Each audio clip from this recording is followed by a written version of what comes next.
आज आप सभी सुनेंगे शनिवार की व्रत कथा।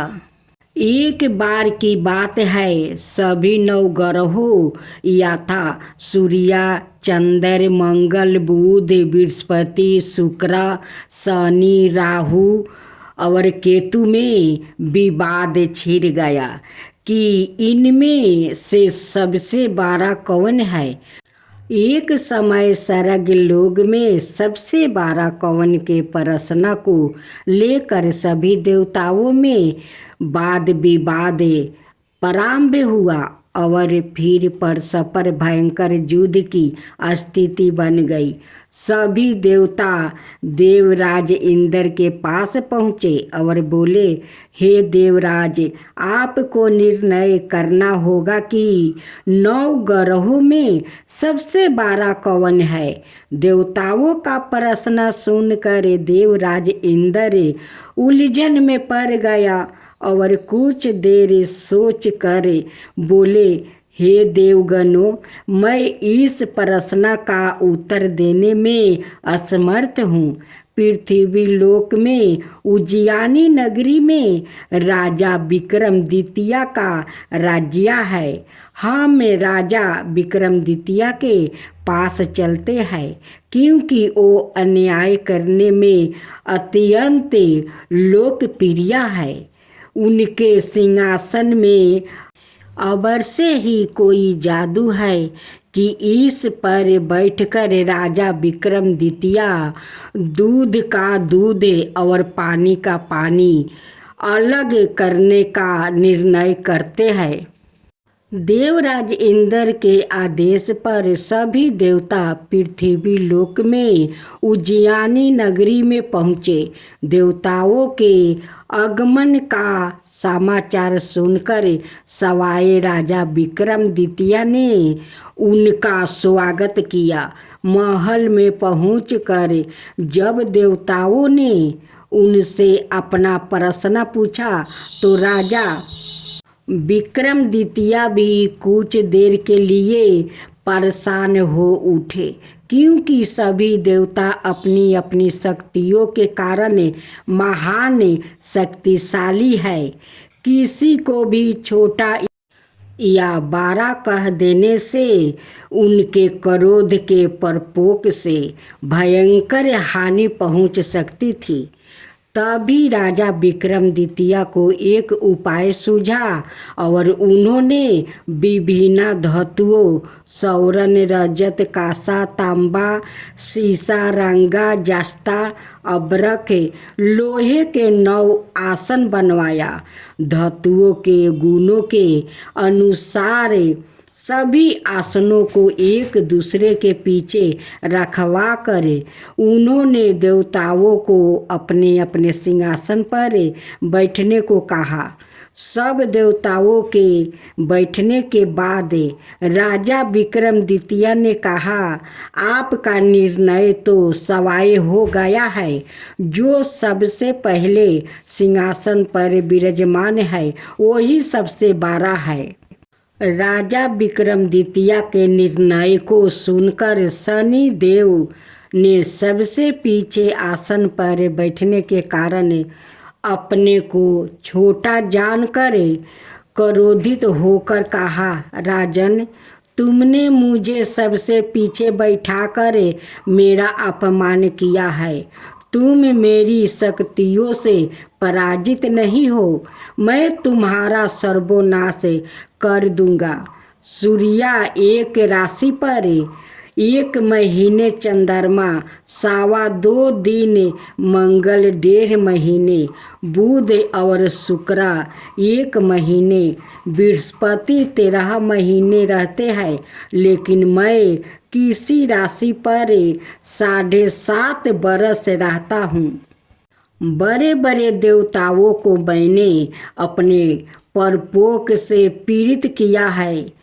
राम को 7.5 के कारण ही वन में जाकर रहना पड़ा और रावण को 7.5 के कारण ही युद्ध में मृत्यु का शिकार बनना पड़ा। उसके वंश का सर्वनाश हो गया। राजा, अब तू भी मेरे परपोक से नहीं बाच सकता। राजा विक्रमादित्य शनि देवता के परपोक से थोड़ा भयभीत तो हुआ, लेकिन उन्होंने मन में विचार किया, मेरे भाग्य में जो लिखा होगा ज़्यादा से ज़्यादा वही तो होगा। फिर शनि के परपोक से भयभीत होने की आवश्यकता क्यों है। उसके बाद अनाए ग्रहों के देवता तो प्रसन्नता के साथ वहाँ से चला गया, लेकिन शनि देव बड़े क्रोध के साथ वहाँ से विदा हुआ। राजा विक्रमादित्य पहले की तरह ही अन्याय करते रहे। उनके राज्य में सभी स्त्री पुरुष बहुत आनंद से जीवन यापन कर रहे थे। कुछ दिन ऐसे ही बीत गया। उधर शनि देवता अपने अपमान को भूले नहीं थे। विक्रमादित्य से बदला लेने के लिए एक दिन शनि देव ने घोड़े का व्यापारी का रूप धारण किया और बहुत से घोड़ा के साथ उज्जैनी नगरी में पहुंच गया। राजा विक्रमादित्य ने राज्य में किसी घोड़े के व्यापारी के आने का समाचार सुना तो अपने अश्वपाल को कुछ घोड़े खरीदने के लिए भेजा। अश्वपाल ने वहां जाकर घोड़ा को देखा तो बहुत खुश हुआ, लेकिन घोड़ा का मूल्य सुनकर उसे बहुत हैरानी हुई। घोड़े बहुत कीमती थे। अश्वपाल ने जब वापस लौटकर इस संबंध में बताया तो राजा ने सवाई आकर एक सुंदर और शक्तिशाली घोड़े को पसंद किया। घोड़ा की चाल देखने के लिए राजा उस घोड़े पर सवार हुआ तो वो घोड़ा बिजली की गति से दौड़ पड़ा। तेजी से दौड़ता हुआ घोड़ा राजा को दूर एक जंगल में ले गया और फिर राजा को वहां गिराकर जंगल में कहीं गायब हो गया। राजा अपने नगर को लौटने के लिए जंगल में भटकने लगा, लेकिन उसे लौटने का कोई रास्ता नहीं मिला। राजा को भूख प्यास लग आई। बहुत घूमने पर उसे एक चरवाहा मिला। राजा ने उसे पानी मांगा। पानी पीकर राजा ने उस चरवाहा को अपनी अंगूठी दे दिया। फिर उसे रास्ता पूछकर वो जंगल से बाहर निकलकर पास के नगर में पहुंचा। राजा ने एक सेठ की दुकान पर बैठकर कुछ देर आराम किया। उसे सेठ ने राजा से बातचीत की तो राजा ने उसे बताया कि मैं उज्जैनी नगरी से आया हूँ। राजा के कुछ देर दुकान पर बैठने से सेठ जी की बहुत बिक्री हुई। सेठ ने राजा को बहुत भगवान समझा और उसे अपने घर भोजन के लिए ले गया। सेठ के घर में सोने का एक हार खूंटी पर लटका हुआ था। राजा को उस कमरे में अकेले छोड़कर सेठ कुछ देर के लिए वो बाहर गया। तभी एक आश्चर्यजनक घटना घटी। राजा के देखते देखते सोने के उस हार को खूंटी निगल गई। सेठ ने कमरे में लौटकर हार को गायब देखा तो चोरी का संदेह राजा पर ही किया, क्योंकि उस कमरे में राजा ही अकेले बैठा था। सेठ ने अपने नौकरों से कहा कि इस मुसाफिर को रस्सियों से बांधकर नगर के राजा के पास ले चलो। राजा ने विक्रमादित्य से हार के बारे में पूछा तो उसने बताया कि उसके देखते ही देखते खूंटी ने हार को निगल लिया था। इस पर राजा ने क्रोधित होकर चोरी करने के अपराध में विक्रमादित्य का हाथ पाँव कटवाने का आदेश दे दिया। राजा विक्रमादित्य के हाथ पाँव कटवा कर उसे नगर की सड़क पर छोड़ दिया गया। कुछ दिन बाद एक तेली उसे उठाकर अपने घर ले गया और उसे अपने केलू पर बैठा दिया। राजा आवाज देकर बैलों को हाँकता रहा। इस तरह तेली का बैल चलता रहा और राजा को भोजन मिलता रहा। शनि के प्रकोप की 7.5 पूरी होने पर वर्ष ऋतु प्रारंभ हुआ।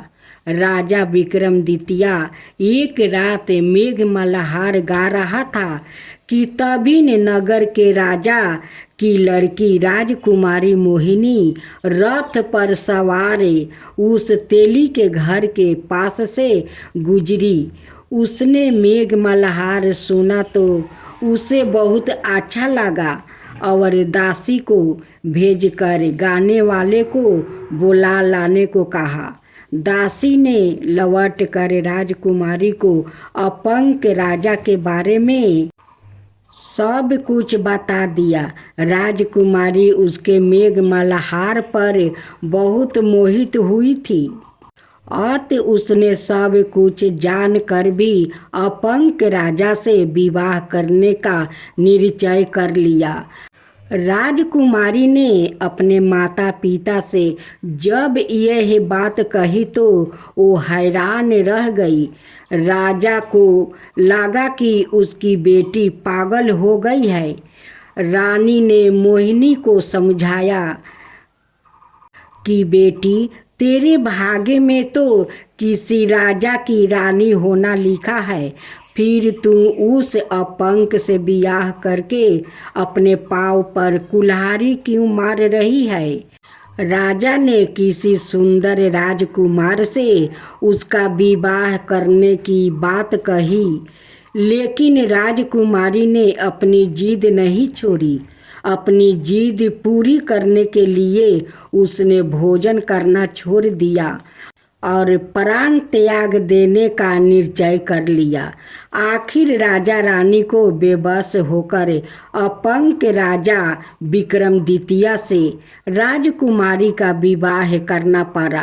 विवाह के बाद राजा विक्रमादित्य और राजकुमारी तेली के घर में रहने लगे।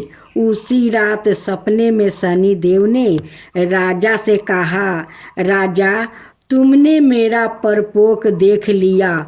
मैंने तुम्हें अपने अपमान का दंड दे दिया है। राजा ने शनिदेव से क्षमा करने को कहा और प्रार्थना की, हे शनिदेव, आपने जितना दुख मुझे दिया है अनाय किसी को ना देना। शनिदेव ने कुछ सोचते हुए कहा, राजा, मैं तेरी प्रार्थना स्वीकार करता हूँ। जो कोई स्त्री पुरुष मेरी पूजा करेगा, शनिवार को व्रत करके मेरी कथा सुनेगा, उस पर मेरी अनुकंपा बनी रहेगी, उससे कोई दुख नहीं होगा। शनिवार को व्रत करने और चिंटियों को आटा डालने से मनुष्य की सभी मनोकामना पूरी होगी। प्रातःकाल राजा विक्रमादित्य की नींद खुली तो अपने हाथ पाँव देखकर राजा को बहुत खुश हुआ। उसने मन ही मन शनिदेव को प्रणाम किया। राजकुमारी भी राजा के हाथ पाँव सही सलामत देखकर आश्चर्य में डूब गई। तब राजा विक्रमादित्य ने अपना परिचय देते हुए शनिदेव के परपोक की सारी कहानी कह सुनाई। सेठ को जब इस बात का पता चला तो दौड़ता हुआ तेली के घर पहुंचा और राजा के चरणों में गिरकर क्षमा मांगने लगा। राजा ने उसे क्षमा कर दिया। क्योंकि यह सब तो शनिदेव के परपोक के कारण हुआ था। सेठ राजा को अपने घर ले गया और उसे भोजन करवाया। भोजन करते समय वहाँ एक आश्चर्यजनक घटना घटी। सबके देखते देखते उस खूंटी ने वो हार को उगील दिया। सेठ जी ने अपनी बेटी का विवाह भी राजा के साथ कर दिया और बहुत से स्वर्ण आभूषण धन आदि देकर राजा को विदा किया। राजा विक्रमादित्य राजकुमारी मोहिनी और सेठ की बेटी के साथ उज्जैनी पहुंच गई तो नगर वासियों ने हर्ष से उसका स्वागत किया। उस रात उज्जैनी नगरी में दीप जलाकर लोगों ने दीपावली मनाई। अगले दिन राजा विक्रमादित्य ने पूरे राज्य में घोषणा करवाई, शनिदेव सब देवों में सर्वश्रेष्ठ है। प्रत्येक स्त्री पुरुष शनिवार को उनका व्रत करे और व्रत कथा अवश्य सुने। राजा विक्रमादित्य की घोषणा से शनिदेव बहुत प्रसन्न हुआ। शनिवार का व्रत करने और कथा सुनने के कारण सभी लोगों की मनोकामना शनिदेव की अनुकंपा से पूरी होने लगी। सभी लोग आनंद पूर्वक रहने लगा। आप श्रवण करेंगे शनिदेव की व्रत कथा। एक गांव में एक बूढ़ा ब्राह्मण था जो शनि भगवान का वो परम भक्त था। वो बचपन से वो शनि देव की वो भक्त बन गया। उनकी मंदिर में वो रोज जाकर पूजा करता है और शनिवार के दिन वो ब्राह्मण उपवास करता है। उस दिन प्रसाद शनि भगवान को अर्पित करता है। पूजा समाप्त हो जाता है तो ब्राह्मण जितने भक्त लोग शनि मंदिर में जाते हैं उन्हें प्रसाद बांट देते हैं और जो प्रसाद बाँच जाता है वो ब्राह्मण वो प्रसाद को भोजन करके और रह जाता है। ब्राह्मण देव इतना शनिदेव की भक्ति में लीन हो गया था कि वो कभी अपना शादी नहीं किया, अपना परिवार नहीं बनाया। जैसे जैसे दिन बीत रहा था वैसे वैसे ब्राह्मण देव का वयस हो रहा था। जब ब्राह्मण देव शनि देव का पूजा करते करते 60-70 साल का हो गया तब शनि देव से वो रोज मंदिर में कहते हैं एक बात कि हे शनि देव, आपका पूजा में तो मैं लीन हो गया और कभी अपना शादी नहीं किया और नहीं परिवार बनाया, तो हे शनि देव मेरा अपना कोई नहीं है। हे शनिदेव, जो है आप सब कुछ मेरे लिए है।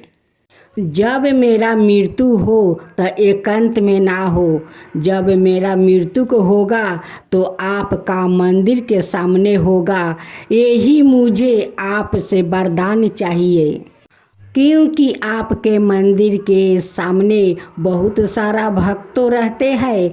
मैं चाहता हूँ कि मेरा मृत्यु हो तो आपका सारे भक्तों के सामने हो, ताकि आपका सारे भक्तों को मैं दर्शन करके अपना प्राण त्यागूं।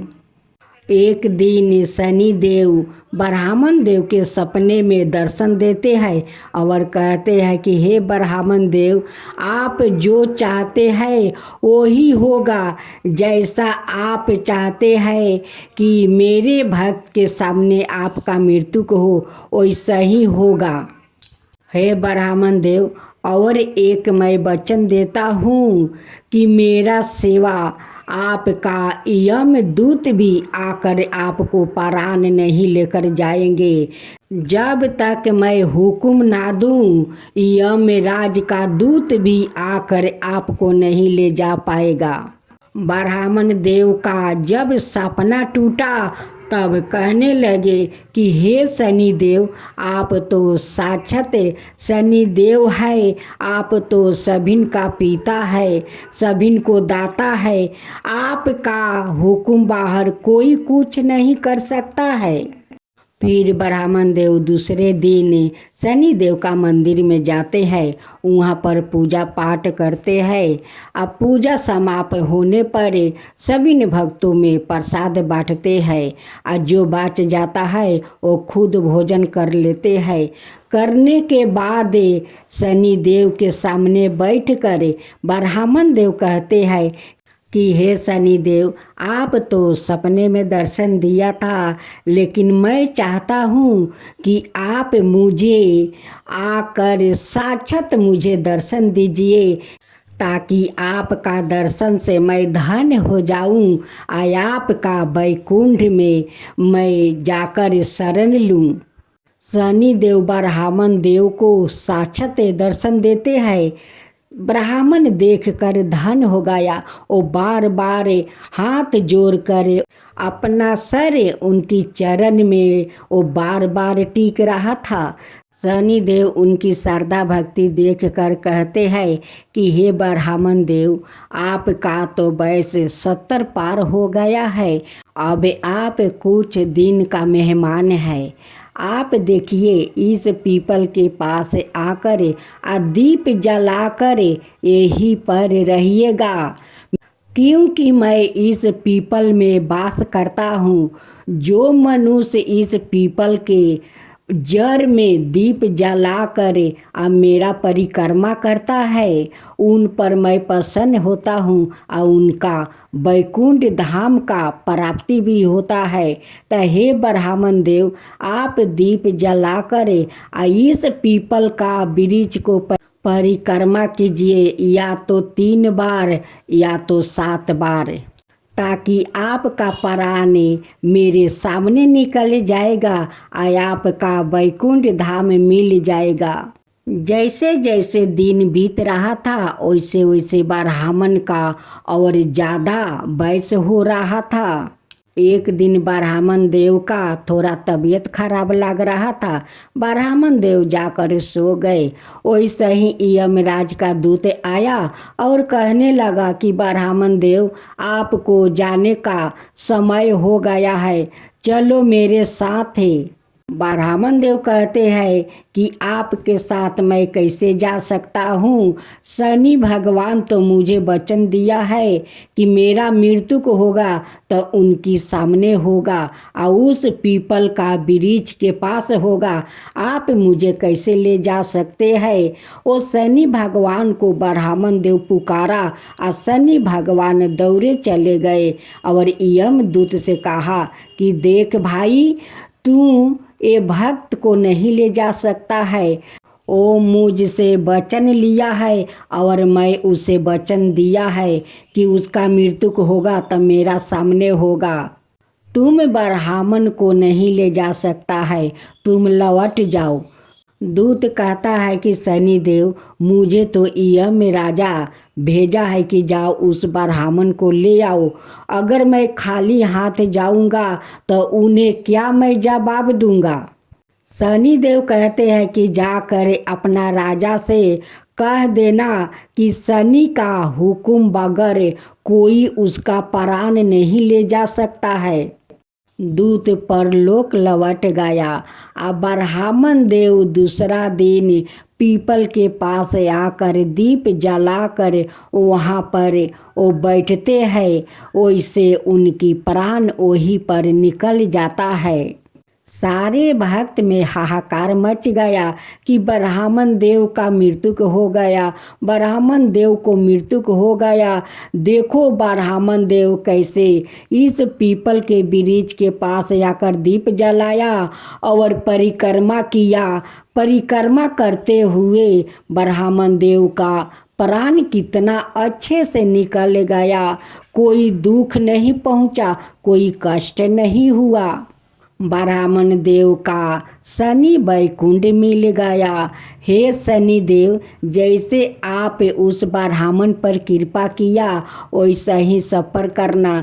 जो आपका कथा कहे, जो सुने, जो हुंकार भरे, उन सब का ऊपर वैसा ही कृपा कीजिए। हे शनिदेव, वैसा ही कृपा कीजिए, सब पर कृपा कीजिए। जय शनिदेव, जय शनिदेव।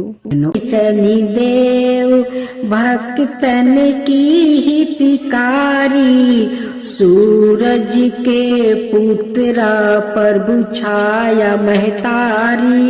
जय जय श्री शनिदेव। सामे अंक बक्र दृष्टि, चतुर्भुजाधारी, नीलंबर धारण नाथ गजा किया सवारी। जय जय श्री शनिदेव। किरीट मुटुक शिशिराजित दीपक है लीलारी, मुक्तन की माला गले शोभिती बलिहारी। जय जय श्री शनिदेव। मोदक मिष्टन पान चढ़ते है सोपारी, लोहा तिल तेल उर्दी महिषी अति प्यारी। जय जय श्री शनिदेव।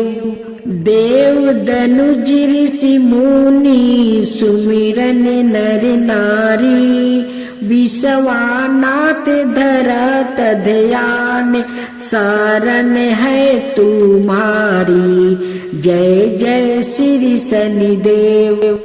जा पर कृपित हो तुम स्वामी, घोर कष्ट ओ पावे, धन विभाव और माने कीर्ति सब पल भर में मिट जावे।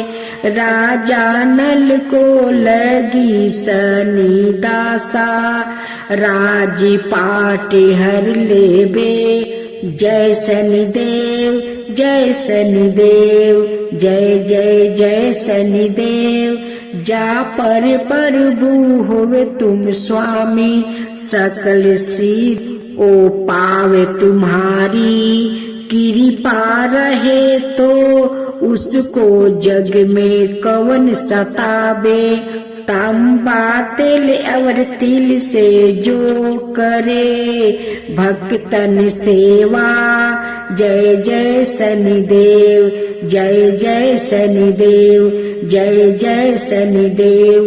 हर शनिवार तुम्हारी जय जयकार जगत में होबे। कलियुग में शनिदेव महाचत में दुख दलिदरता धोबे। करूं आरती भक्ति भाव से भेंट चढ़ावे मेवा। जय शनिदेव, जय शनिदेव, जय जय जय शनिदेव। चार भुजा ताही साजे, गादा हस्त प्यारी। जय शनिदेव जी। रवि नंदन गजे बंदन यम, अंग्रेज देवा कष्ट ना सो नर पाते, करते तब सेवा। जय शनिदेव जी, जय शनिदेव जी। तेज अपार तुम्हारा स्वामी सहा नहीं जावे, तुमसे बेमुख जगत में सुखी नहीं पावे।